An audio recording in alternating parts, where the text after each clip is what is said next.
জিম্বাবুয়ের বিপক্ষে এবারে অবিশ্বাস্য বোলিং করল মেহেদী হাসান মিরাজ। এ যেন সাকিব আল হাসানের দ্বিতীয় রূপ। ব্যাট হাতে সেঞ্চুরি করার পরে আবারও বল হাতে ফাইফার তুলে নিল ডানহাতি এই অলরাউন্ডার ক্রিকেটার মেহেদী হাসান মিরাজ। আস্তে আস্তেই যেন নিজের জাত চেনাচ্ছেন ডানহাতি এই অলরাউন্ডার। উঠে গেছেন ইতিমধ্যেই বিশ্ব সেরাদের কাতারে। ব্যাট হাতে দুর্দান্ত সেঞ্চুরি করার পরে বল হাতে আবারও 5 উইকেট নিয়ে দলকে জেতালো মেহেদী হাসান মিরাজ।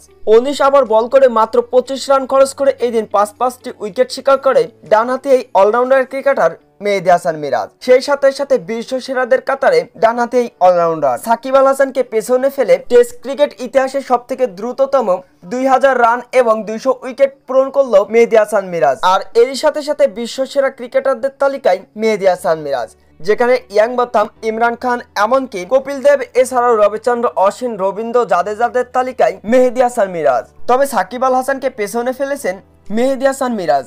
টেস্ট ক্যারিয়ারে মাত্র 53 ম্যাচেই 200 উইকেট এবং 2000 রান পূরণ করেন মেহেদী হাসান মিরাজ, যে তালিকায় আছে রবীন্দ্র জাদেজা। বাঁহাতি এই অলরাউন্ডার ক্রিকেটার রবীন্দ্র জাদেজা তিনিও মাত্র 53 ম্যাচেই অবশ্য 200 উইকেট এবং 2000 রান পূরণ করেছিলেন। তাই তো মেহেদী হাসান মিরাজের এমন রেকর্ডের দিনে অবশ্য জিম্বাবুয়েকে ইনিংস ব্যবধানে হারিয়েছে বাংলাদেশ।